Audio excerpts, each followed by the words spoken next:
Bienvenidos al Congreso de Tsunami 2014.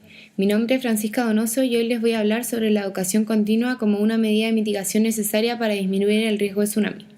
Para contextualizar un poco, Chile es un país que presenta un sector costero en zona de subducción y en constante riesgo de terremotos y tsunami. Luego del tsunami que afectó las costas chilenas el 27 de febrero del 2010, podemos darnos cuenta de lo poco preparados que estamos como país para afrontar peligros de estas magnitudes. Por la misma razón, es necesario tener medidas y simulacros de emergencia, es decir, estar lo más preparados posibles y organizados para así disminuir el riesgo. Existen diferentes medidas de mitigación contra tsunami, ya sean estructurales o no, que como país en constante amenaza deberíamos considerar.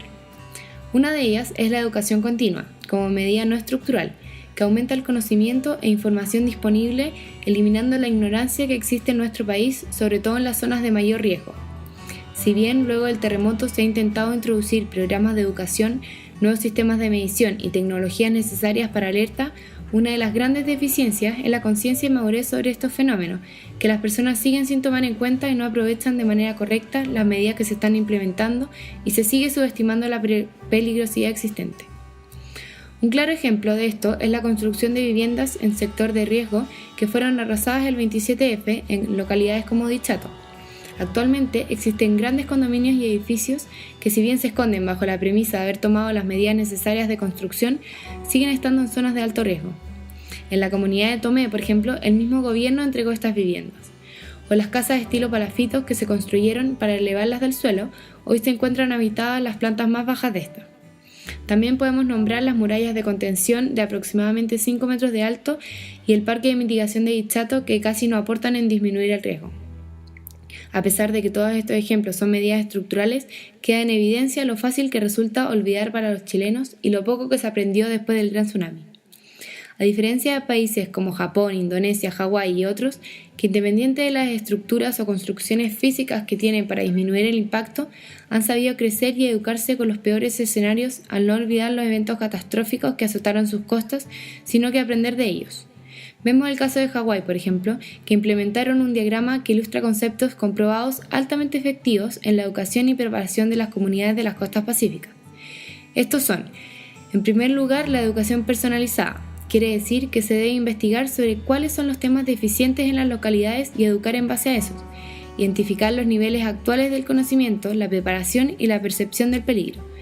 Sin embargo, se debe tomar en cuenta que las comunidades están compuestas por personas con diferentes necesidades de aprendizaje y con diferentes niveles de vulnerabilidad y exposición al peligro de tsunami. En segundo lugar, está el compromiso de aprendices. No sirve de nada que existan las medidas de mitigación si las personas no participan en la educación de estas. Y por otra parte, se debe promover el aprendizaje colectivo y fomentar la discusión entre las personas en pos de hacer que el riesgo sea el menor posible. En tercer lugar, está el material educativo en sitios ampliamente disponibles. Disponer de material accesible y comprensible para la sociedad. Al mismo tiempo, este material debe ir siendo actualizado constantemente. En cuarto lugar, encontramos el aprendizaje a través de historias y identificación personal. Una muy buena fuente de conocimiento y aprendizaje es conocer la historia de personas que han vivido eventos pasados y pueden contar su experiencia. En quinto lugar, en los recordatorios sostenibles, consistentes y constantes. De esta manera se mantendrán los niveles de conciencia elevados. Los intervalos entre los tsunamis pueden ser muchos años, incluso décadas, pero lo que es fundamental es que la información que va al público de diversas organizaciones sea consistente, precisa y constante. Por último, la educación 1 a 1. Evidentemente es un trabajo enorme, pero es una manera muy efectiva donde la educación 1 a 1 responde a las necesidades específicas de los individuos. La UNESCO, por su parte, publicó en septiembre del 2008 una guía de preparación para casos de tsunami, donde explican 5 pasos para estar preparados. En primer lugar, el estudio de antecedentes, donde se toman en cuenta factores socioeconómicos, topografía, eventos anteriores y una evaluación de zonas y planes existentes. En segundo lugar, se hace un diseño de tsunami hipotético, tomando datos del mayor tsunami ocurrido y eventos recientes relacionados. Como tercer punto está la evaluación de daños causados por tsunami, donde se calculan daños, se determinan zonas de seguridad y viabilidad de evacuación. En cuarto lugar están las tareas de preparación, donde se organiza el sistema y se hace un planeamiento urbano. Y por último, pero no menos importante, se establece un plan de mitigación de riesgos mediante cronogramas, financiamientos y métodos. En Chile poca importancia se toma en estos temas y bajos son los recursos que se derivan a la mejora de sistemas y educación, siendo que vivimos en una zona de constante riesgo y amenaza. Se han creado programas de educación y mejoras en los sistemas, pero aún no se ha concientizado ni dado el tiempo suficiente o el impulso a la educación cívica con respecto a este tema, a pesar de que existen programas e información como las nombradas anteriormente que pueden servir como base para crear un plan de mitigación. Actualmente, zonas que fueron devastadas por el tsunami ya están nuevamente pobladas y las personas viven en la incertidumbre o incluso en la ignorancia de su condición de vida, como si hubiesen olvidado el desastre ocurrido hace menos de 5 años.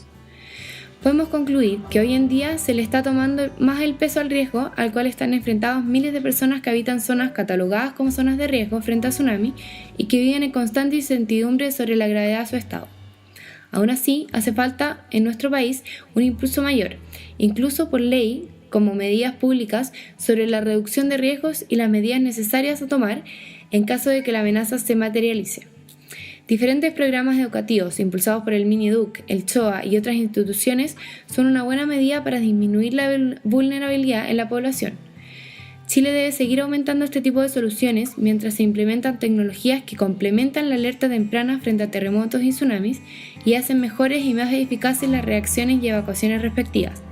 Y debe tomar como referencia a los casos de países que han vivido y viven casos similares, pero que han aprendido a tomarle el peso y valor que corresponde a estas amenazas.